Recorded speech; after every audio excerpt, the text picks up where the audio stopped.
खुद के मतलब में जो आवाज बुलंद करते हैं, दूसरों के दर्द पर वहां खामोश रहते हैं। कुछ मुस्लिम देश जो खुद को ताकतवर और न्यायप्रिय कहते हैं, वो गजा के मासूम पर बरपे जुल्म पर चीखते हैं। जो भारत में मुसलमानों की हालात पर सवाल खड़े करते हैं, उन्हें चीन के उइगर मुसलमानों की घुटती चीखें क्यों नहीं सुनाई देती हैं?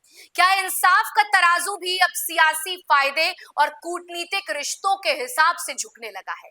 क्यों कुछ जुल्म पर दुनिया के मंच पर गरजते हैं, लेकिन कुछ जुल्म पर चुप्पी की काल कोठरी में कैद कर दिए जाते हैं?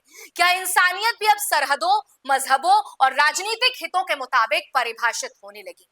जब गजा जलता है तो दुनिया का जमीर कांप उठता है, लेकिन जब उइगर मुसलमान अपने ही घरों में कैद किए जाते हैं, उनकी पहचान कुचली जाती है, उनके मजहब को जबरन मिटाने की साजिशें होती हैं, तब वही आवाजें क्यों खामोश हो जाती हैं?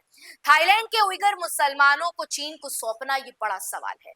मुस्लिम देशों की चुप्पी और कूटनीतिक दबाव। आप देखिए, पिछले हफ्ते थाईलैंड में 40 उइगर मुसलमानों को चीन ने वापस भेजा, जो पिछले एक दशक से थाईलैंड की हिरासत में थे। इन लोगों के खिलाफ चीन में अत्याचार और मानवाधिकारों के उल्लंघन के आरोप लंबे समय से लगाए जा रहे हैं। अमेरिका और यूएन जैसी अंतरराष्ट्रीय संस्थाओं ने थाईलैंड से इन उइगरों को चीन को सौंपने के खिलाफ आवाज उठाई थी, क्योंकि इन संस्थाओं का डर था कि इन मुसलमानों को चीन में दुर्व्यवहार और अत्याचार का सामना करना पड़ेगा। इसके बावजूद थाईलैंड ने चीन के आधिकारिक अनुरोध पर इन लोगों को निर्वासित कर दिया, जिसे अंतरराष्ट्रीय स्तर पर आलोचना का सामना करना पड़ा। ये कदम चीन के लिए कूटनीतिक जीत के रूप में देखा जा सकता है, जबकि अमेरिका और यूएन के लिए ये एक बड़ा झटका है।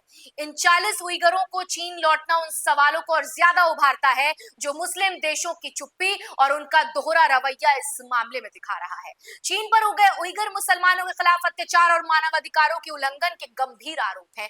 चीनी अधिकारियों पर उइगरों के साथ जबरन श्रम, यातना और धार्मिक आजादी पर प्रतिबंध लगाने का आरोप है। शिनजियांग क्षेत्र में उइगर मुसलमानों के खिलाफ किए गए इन अत्याचारों के बारे में कई रिपोर्ट्स हैं और मानवाधिकार संगठनों ने खुलासा किया है कि अमेरिका और सैन्य पश्चिमी देशों ने इसे नरसंहार की सजा दी है और उनके मुताबिक चीन में उइगर मुसलमानों को अपने धार्मिक विश्वासों और सांस्कृतिक पहचान को बनाए रखने की अनुमति नहीं दी जाती है। उइगरों को जेलों में डालना, उनकी मस्जिदों को तोड़ना, उनके बच्चों को जबरन शिक्षा देने की योजनाएं इसके खिलाफ उदाहरण है। हालांकि चीन इन आरोपों को पूरी तरीके से नकारता है और इसे झूठ करार देता है। चीन के विदेश मंत्रालय का कहना है कि पश्चिमी देशों और अंतरराष्ट्रीय संगठनों द्वारा उइगरों के खिलाफ आरोपों को बढ़ा चढ़ाकर पेश किया जा रहा है। इस विवाद में सबसे बड़ा सवाल यह उठता है कि मुस्लिम देशों की प्रतिक्रिया क्या है।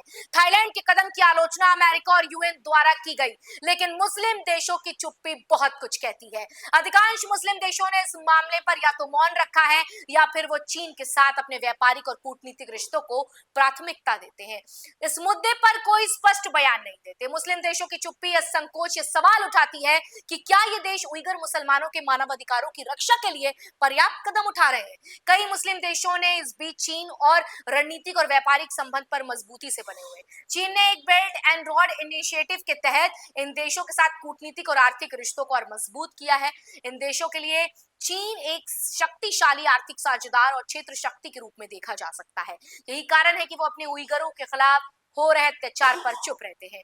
मुस्लिम देशों का यह रवैया न केवल मानवाधिकारों की रक्षा के सवालों को प्रभावित करता है, बल्कि उनके सिद्धांतों और प्राथमिकताओं पर भी सवाल खड़े करता है। जब किसी दूसरे देश में किसी विशेष धर्म के अनुयायियों के खिलाफ अत्याचार होते हैं, तो मुस्लिम देशों को आवाज उठानी चाहिए, क्योंकि ये उनके धार्मिक और मानवाधिकार सिद्धांतों से जुड़ा हुआ मामला है।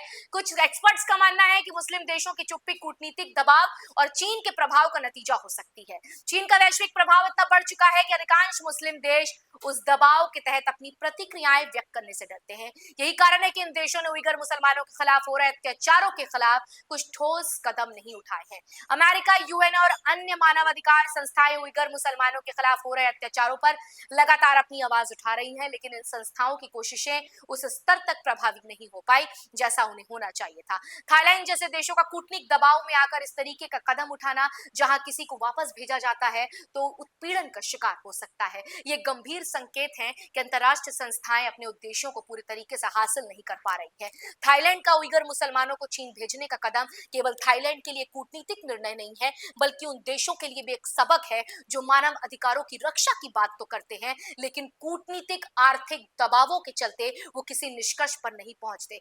मुस्लिम देशों की चुप्पी इस मुद्दे पर एक चिंता का विषय है और ये सवाल उठता है कि क्या उनके लिए मानवाधिकार वास्तव में एक प्राथमिकता है या फिर उनकी नीतियां व्यापारिक और कूटनीतिक फायदे के हिसाब से तय की जाती हैं, और इसका जवाब मुस्लिम देशों को देना चाहिए।